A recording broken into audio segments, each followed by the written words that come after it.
Bienvenue dans True Fire Files. Aujourd'hui, nous plongeons dans l'un des cas paranormaux les plus troublants du XXe siècle. Une histoire où des dizaines de témoins, y compris des policiers, affirmeront avoir vu l'inexplicable. Une affaire devenue mythique, le poltergeist d'Enfield à Londres en 1977.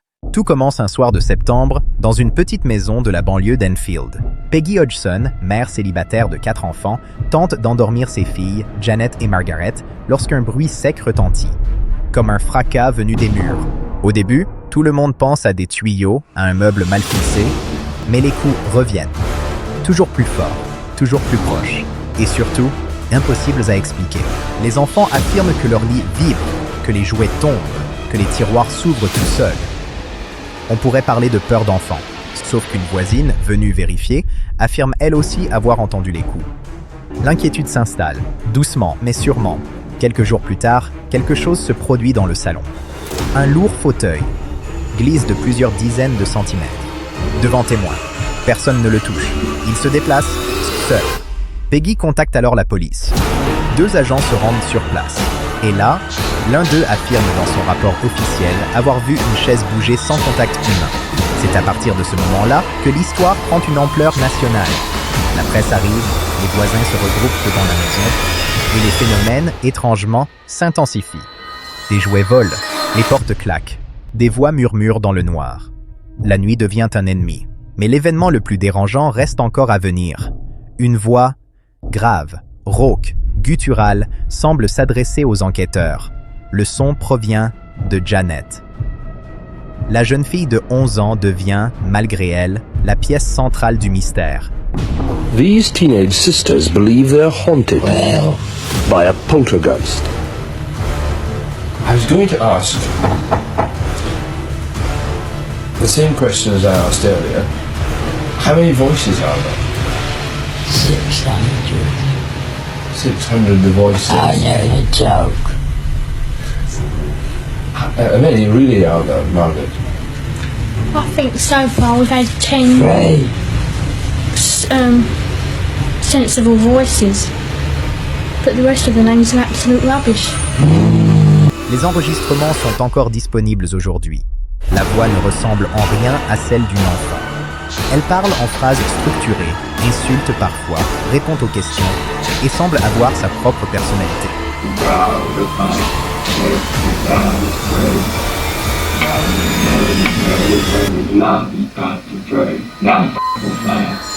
Pendant les entretiens, Janet semble en transe.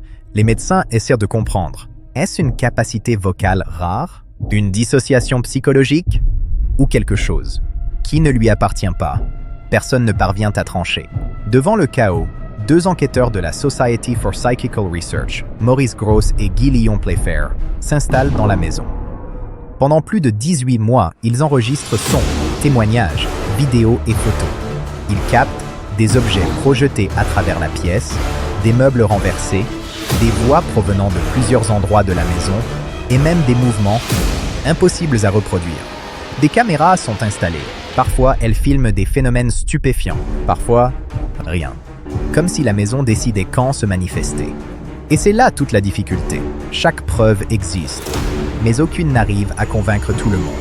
Les sceptiques affirment que les enfants auraient truqué certains événements. Et oui, certains phénomènes filmés semblent mis en scène. Mais d'autres incidents se produisent devant des adultes, des voisins, des enquêteurs et même un policier. Et malgré des heures d'enregistrement, de surveillance et d'analyse, personne n'a réussi à démontrer, preuve à l'appui, que tout était un canular. Ce qui rend l'affaire Enfield unique, c'est justement ce mélange. Des éléments explicables et d'autres qui défient toute logique. On a même observé des objets se déplacer alors que Janet était bloquée par des enquêteurs dans une pièce. Impossible pour elle de manipuler quoi que ce soit. Pendant 2 ans, la famille Hodgson vit dans la terreur. Les enfants dorment ensemble, par peur. La mère s'effondre nerveusement. Les crises deviennent quotidiennes. La presse ne lâche plus la maison. Janet dira plus tard qu'elle se sentait prise au piège, observée, manipulée par quelque chose d'invisible. Puis, en 1979, tout s'arrête. Pas brutalement. Plutôt comme si la maison se calmait lentement. Pas d'explication, pas d'événement déclencheur.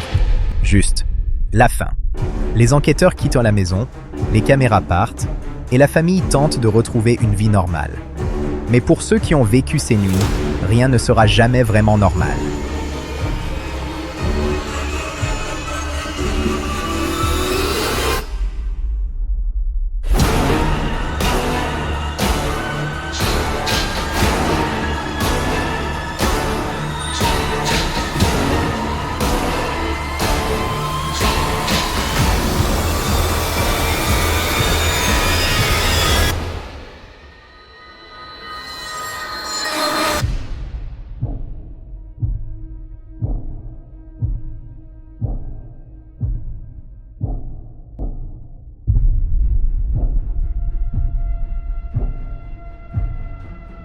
Je sais qu'il y a des gens qui parlent, mais je me moque de ce qu'ils disent. Ce n'était pas eux, c'est moi qui ai vécu tout ça.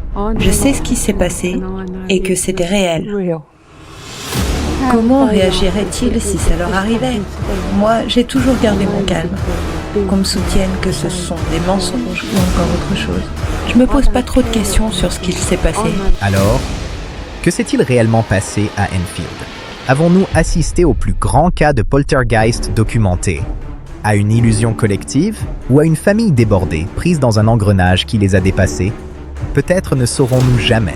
Peut-être que la vérité se trouve à la frontière, là où la psychologie, la peur et l'inexplicable se rencontrent. Ce qui est certain, c'est que l'affaire Enfield continue de hanter l'imaginaire collectif. Et aujourd'hui, c'est à vous de décider ce que vous croyez.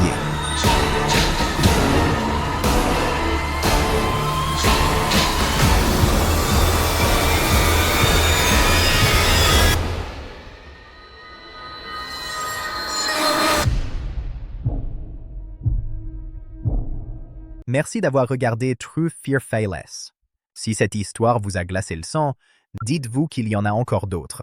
Des récits réels, des phénomènes inexpliqués, des dossiers que peu osent ouvrir. Alors, abonnez-vous à la chaîne pour ne manquer aucune enquête. Laissez votre avis, vos théories, vos doutes. Chaque commentaire nous aide à comprendre ce que vous pensez de l'inexplicable.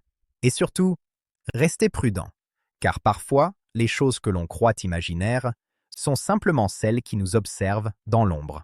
À très bientôt dans un nouveau dossier de True Fear Faceless.